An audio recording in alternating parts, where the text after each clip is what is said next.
Well, hello everybody, and welcome to Netchook Arts. Today's topic, visual art, my small paintings. Part 2, second painting. I want to finish out something that I mentioned in the first video with my first painting that I spoke a little bit too long about the other painting. The video got long and I never had a chance time-wise to come back and finish off that thought, but let me do it right here very quickly. I was speaking about the artworks being for sale. Yes, they are. Yes, they will be. And to give you a bit more detail, I'm working currently on a website, netchookarts.com. I'm trying to design that website, which is a little more difficult than I thought it was going to be. I'm not Joe Computer, so it's taking me a little longer to get to it. And of course, time constraints as well. But otherwise, the website is coming, Netchook Arts. And you'll be able to see the paintings, photographs, details, a little bit of discussion about the painting, and when appropriate, the price for the painting. Now, I want to mention very quickly that what I want to do also to make these paintings affordable to you is, we'll hold that thought for a second and see if I find enough time to finish that in this video. If not, we'll finish it in the third video with the third painting. But you're here to see the art, right? So let's get a look at the art. This is painting number 2. This is the same size as the previous painting that we saw. The previous painting in part 1 was 12 by 16. This is also a mixed media on board, all right, but the other one ran horizontal. This is more, or rather the other one ran vertical. I get confused on that sometimes. This one is horizontal, runs from side to side, all right. Now, sometimes an artist will start with an idea of what they want the painting to be and how they want it to look when they're done.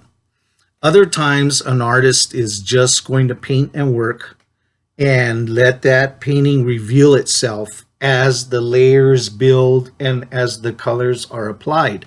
Sometimes it will start to reveal itself. And even sometimes it will reveal itself to be different paintings. And as it evolves, the artist will have a thought about, oh, it's going to be this.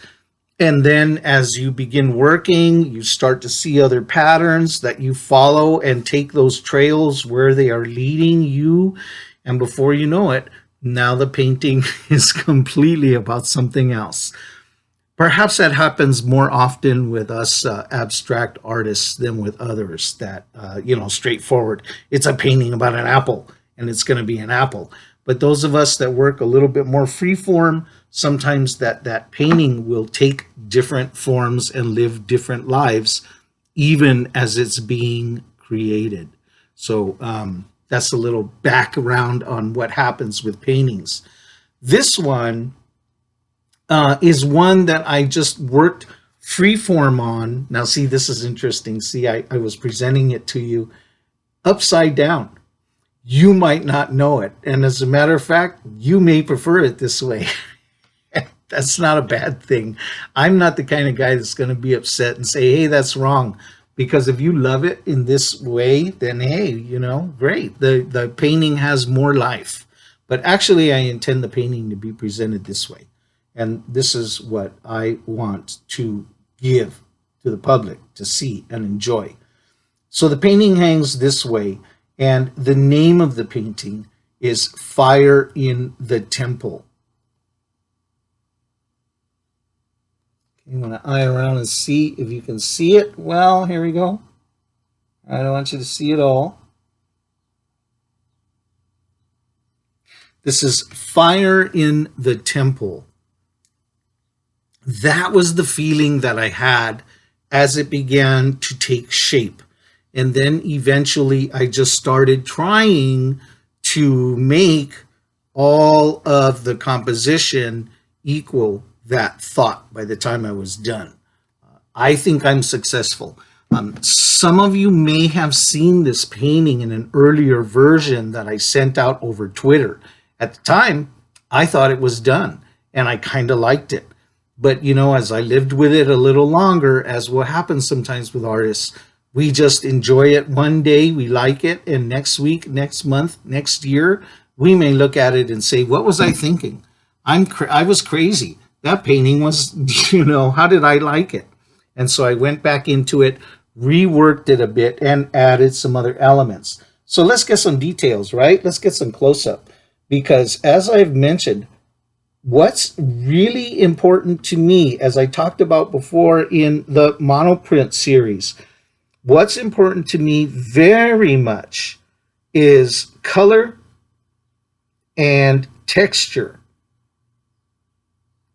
and how those colors and textures move on the surface. Let's get a little closer. I don't want to get obnoxious with the close-up, but I think it's important that you see the layers and the way the texture works on the surface. All right, so what we have here is oil paint and linseed oil. That is what gives us these shiny highlights here when the light catches it. Oil and linseed oil on board. Hope you enjoy it as much as I enjoyed presenting it to you.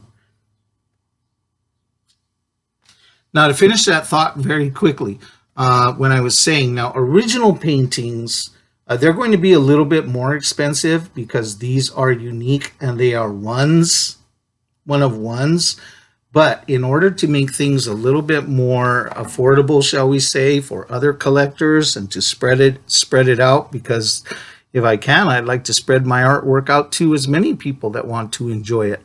What I am going to do with my paintings is make what are called giclée prints. These are high-end archival prints using archival inks on archival papers. And there'll be prints. Sometimes I will make a one of one.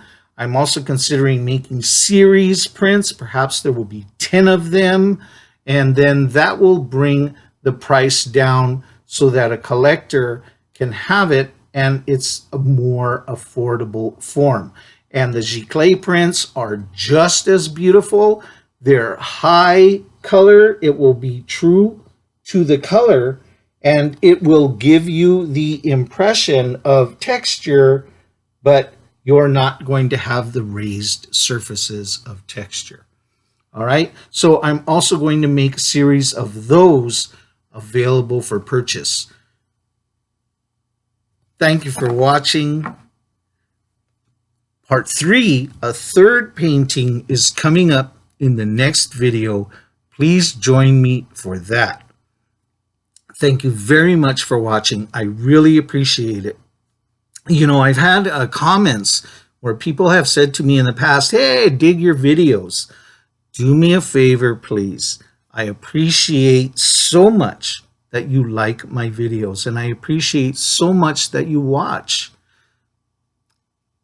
Please hit that like button. It takes but a second, and it takes you longer to type, I liked your video. I love if you type it and say it to me. I love to get that feedback. I want it. But also a little bit of the feedback that the YouTube algorithms love is that like button being punched. So please take a second. If you dig the video, if you dig the art, hit like, hit subscribe. Thank you so much. I'll see you for part 3, next painting in the next of the series on Netchook Arts. Peace.